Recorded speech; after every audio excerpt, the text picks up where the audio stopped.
కవిత, నీతో కాస్త మాట్లాడాలి. చెప్పండి. ఇక్కడ కాదు, ఒంటరిగా. ఏదైనా సరే మీరు ఇక్కడే మాట్లాడొచ్చు, తనేమో అనుకోదు. కవిత ప్లీజ్. అయితే సరే, నేను ఇక్కడి నుంచి బయటకు వెళ్తాను.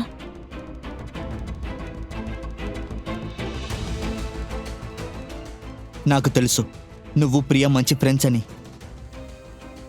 అందుకని తను మనతో పాటు ఉండిపోలేదు కదా. ఐ మీన్ డే అయినప్పటికీ నాకు పర్లేదు. నైట్ కూడా మన రూమ్లో వచ్చి స్టే చేస్తున్నారంటే నాకు నా రూమ్ లోపలికి వస్తే వేరే ఎవరి రూమ్లోనూ ఉన్నట్టుంది.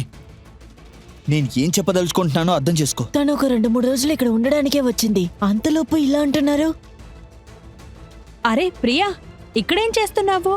అన్నయ్య వదిన మాట్లాడుతూ ఉంటే నువ్వెందుకు ఇక్కడి నుంచి వింటున్నావు? రా, ఇక్కడి నుంచి వెళ్దాం పదా. నా ఫ్రెండ్ని నువ్వు ఏడిపించావు కదా, నువ్వు మంచి భర్తవే కాదు. చూడండి, మీరు అనుకుంటున్నట్టు ఇక్కడ ఏం జరగలేదు. ఇలా రా, ఇలా వచ్చి కూర్చో.